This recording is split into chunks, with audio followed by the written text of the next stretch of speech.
স্বামী স্ত্রীর সম্পর্ক হলো যুগ যুগান্তরের সম্পর্ক। এই সুন্দর সম্পর্কের মধ্যে ঝগড়াঝাটি হবে, রাগারাগি হবে, মানবিমান থাকবে, আবার প্রেমও থাকবে। আমি এমন অনেক সম্পর্ক দেখেছি যেখানে একদিনের কথাবার্তাতেই বিয়ে পাকা, তারপরও তারা আমৃত্যু দীর্ঘ 40-50 বছর কিংবা তারও বেশি ভাই একসাথে সুন্দর সুখে দিন যাপন করছেন।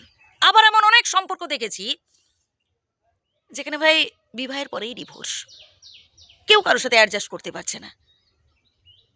বর্তমানে ডিভোর্স বলুন, পরকীয়া বলুন, এত মাত্রায় বেড়ে গেছে যে সত্যি বলার অপেক্ষা রাখে না। এর একটা প্রধান কারণ কি জানেন? অ্যাডজাস্টমেন্টের অভাব। আপনি যত বেশি অ্যাডজাস্ট করতে পারবেন যে কোনো সম্পর্কই, তত বেশি আপনি সেই সম্পর্কে টিকে থাকতে পারবেন। আপনি কি ভাবছেন এই মানুষটাকে ডিভোর্স দিয়ে অন্য আরেকজনকে বিয়ে করে ফেললে আপনি সেখানে সুখী হতে পারবেন? না ভাই, পারবেন না। কারণ আপনার মধ্যে যদি অ্যাডজাস্ট করার মন মানসিকতা না থাকে, অ্যাডজাস্ট করার ক্ষমতাই না থাকে, তাহলে সে আপনি যেখানে যান না কেন পারবেন না। মানিয়ে চলুন ভাই। সবকিছু আমাদের পছন্দ অনুযায়ী যে হবে তা কিন্তু নয়। আমরা অধিকাংশ ক্ষেত্রে কি করি বলুন তো? নিজেদের পছন্দ, নিজেদের ভালো লাগাগুলো অপরের ওপর চাপিয়ে দেওয়ার চেষ্টা করি।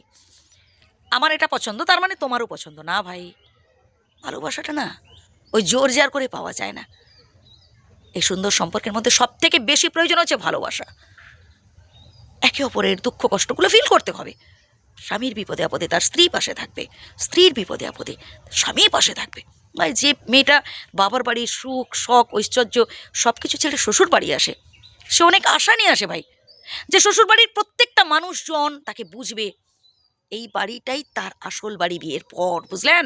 একটা মেয়ের বিয়ের পর শ্বশুর বাড়ি হচ্ছে তার আসল বাড়ি। এবার কথায় কথায় যখন তাকে শুনতে হয় যে বাড়ি থেকে বেরিয়ে যাও, আমার বাড়ি থেকে বেরিয়ে যাও, ভাই তাহলে একটা মেয়ের বাড়ি কোনটা? আসলেই বাড়ি কোনটা? আসলে কি বাড়ি থাকতে নেই মেয়েদের?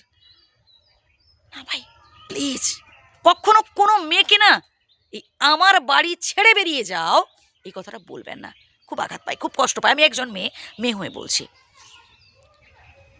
ঠিক তেমনি একজন স্ত্রীরও বোঝা উচিত তার স্বামীর কঠিন পরিস্থিতির কথা। স্বামীর কঠিন পরিস্থিতিতে কখনো ছেড়ে পালানো উচিত নয়। নিজেদের মধ্যে ঝগড়াঝাটি হলে নিজেরা বসে মিটিয়ে ফেলার চেষ্টা করবেন। ওই কথায় কথায় তৃতীয় ব্যক্তিদের ডাকতে যাবেন না। তৃতীয় ব্যক্তিদের কাজ কি জানেন? আপনাদের মধ্যে সমস্যাগুলো আরও বেশি করে বাড়ানো। সন্তান সন্ততির সামনে কখনো ঝগড়াঝাটি করবেন না, কখনো একে অপরকে কটু কথা বলতে যাবেন না। এতে ছেলেমেয়েরা না ভয় করবে না পরবর্তীকালে। বাবা মার প্রতি যে ভয় বা যে ভক্তি বা যে শ্রদ্ধাটাও থাকবে সেটা থাকবে না, মানবেই না পরবর্তীকালে। তাই প্লিজ এই সুন্দর সম্পর্কটাকে আরও মিষ্টি মধুর করে তোলার চেষ্টা করুন। ভালো থাকবেন।